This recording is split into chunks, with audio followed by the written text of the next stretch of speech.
Right. Hi, everybody. I'm Matt Selmeci. This is Justin Hiemstra. We're going to be talking about getting your data with HTCondor, and I just have a can of Mountain Dew just to show that I'm legit.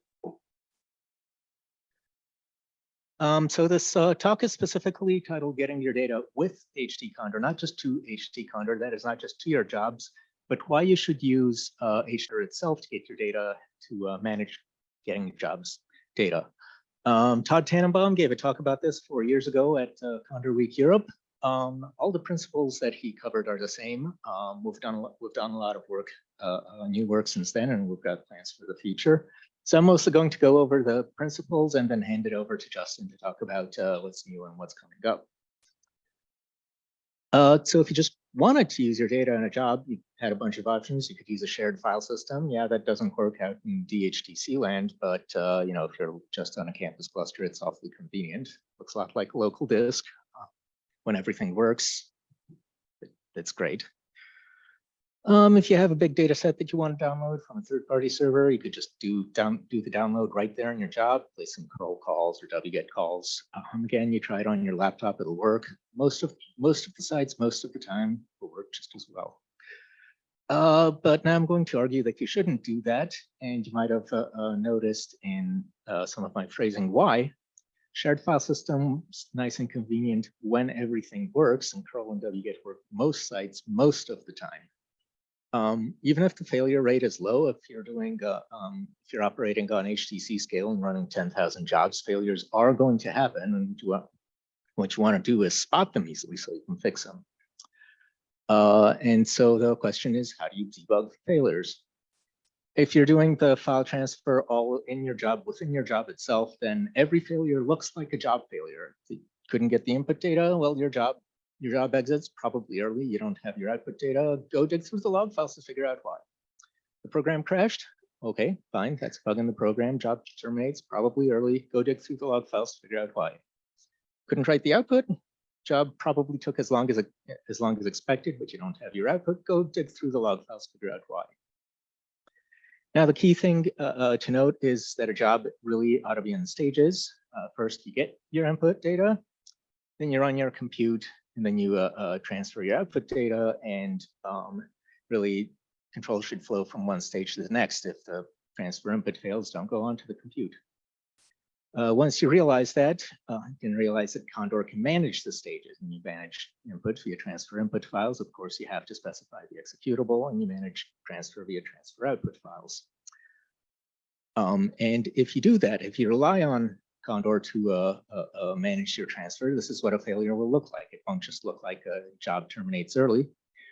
Failure in the transfer input stage will result in a job going on hold. And if you do Condor Q, you will see that there's a job on hold. And if you do Condor Q-hold, it'll show you exactly why. Transfer input files failure. This URL wasn't found. This is the URL that wasn't found. Well, that's for a URL-based file transfer. If it couldn't find a file from the AP, then it'll list, what file it couldn't find. Similarly, this is what an output failure looks like. The job goes on hold. You do Condor Q-hold to see the hold reason, and you see transfer output file failure. This is the file that it tried to transfer, and this is the error it got when it did that. Hopefully, I've convinced you why you should let Condor do it. So now I'm going to quickly talk about how Condor can do it.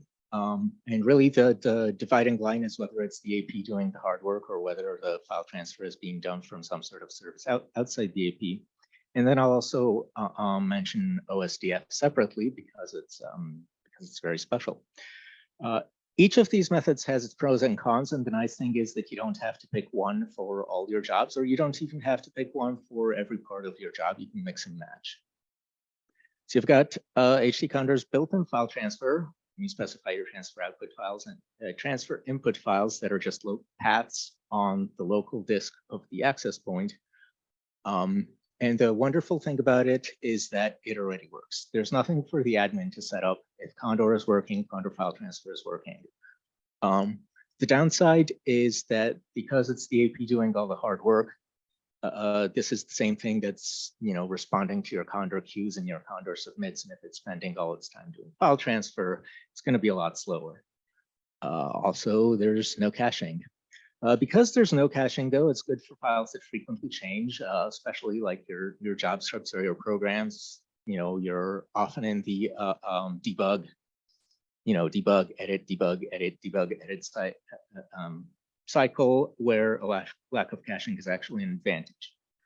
And it's generally good for smaller data sets. I wish I could tell you what smaller is, but that's really a function of how beefy your AP is or how beefy its network connection is. Specifically, I can just give you a data point that for the OS pool access points at HTCondor, they've got a 20 gigabit uplink, and we tell OS pool users don't do more than 1 gig per job.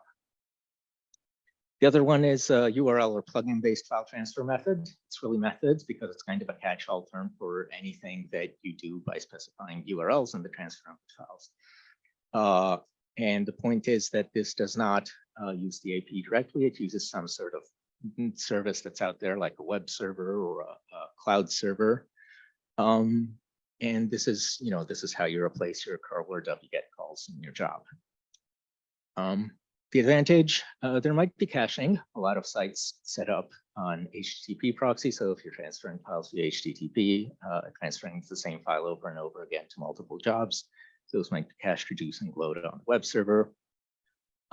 If you've already got, if your institution pays for a big Google Drive account or you just have one of your own, this is how you access it without having to copy the data to the access point.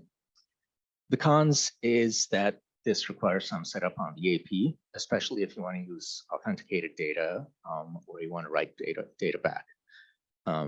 Cloud services are particularly painful because you need to get an API key for them, and the process to do that is different for each service. Finally, I will mention OSDF. It's split out because it's really special. We've been talking about it all week, but I think a good talk to see is Brian and Fabio's talk from yesterday. OSDF is a widely deployed caching infrastructure, and it kind of straddles the line between a third-party service and your access point, because we often deploy the origins on or next to the access point. But because of the caching, the load on the access point is much reduced. So this is very good for handling large reusable files. Containers are a prime example, and I will actually talk about them with my next talk. And also common data sets. Now, the downside, the caching gives both a benefit and a drawback. If you change the contents, the file might still be cached under the old names. You need to give the file under a new name. And once again, authentication is something that needs to be separately configured. So this was a quick overview of the basics, and now I'm going to pass it on to Justin to explain, what's new and what's coming up. All righty. So since we all met last year, some new things have happened in HTCondor. HTCondor is a bird that's always on the move. So I'm going to give you a real quick breakdown of some of the things that maybe especially for administrators and for users too might be of interest. So since the release of HTCondor 9.0.x, we have a few new things. First, in addition to some of the other types of URLs, we now support Google Cloud Storage URLs. So the idea here is that in your transfer input files portion of the submit file, you can put these style of URLs in, and then also you can provide the different API keys that are required to access those files through Google Cloud Storage. As always, we're continuing to improve our error messages so that when problems do occur, we have a better sense of why they're occurring. So in this case, we're breaking out whether or not a transfer error occurred on the input side, so that is the files moving to the execution point, or whether or not those errors occurred on the output. So again, that's files moving from the execution point back to wherever you specified they should go. Again, we'll continue to talk about OSDF. We've added the ability to kind of natively interact with OSDF stuff through its plugin into HTCondor. So just like the Google Cloud Storage URLs, you can provide these OSDF URLs. And one thing I want to stress with this falls under the HTCondor is managing your jobs, your transfer of data, so that when something does go wrong, you have some sense of what's going wrong. This is, again, more maybe for administrators, but for those of you who are interested in writing your own transfer plugins, one issue that we've seen is that you've got a bug in your transfer plugin, it's going to sit and continue spinning its wheels. And if that happens, you might not have a great sense of why your files just continue to transfer. So we've added this knob, max file transfer plugin lifetime, which essentially allows you to say, hey, my files shouldn't take more than 10 minutes to transfer. If the plugin is still running after that, put the job on hold and notify me something is wrong. And then finally, this is kind of a piece that's worth pointing out, this output destination. So it used to be that logs generated through HTCondor's file transfers in the output destination automatically went to wherever you specified that output destination should be. From a user perspective, this is a little jarring because what it means is that you submit a job, nothing shows back up on the AP. You have no idea what your job did unless you're sitting and watching Condor Q. But now the log files transfer back to the AP, so at least you have something you can look at and kind of see whether or not your jobs ran as expected.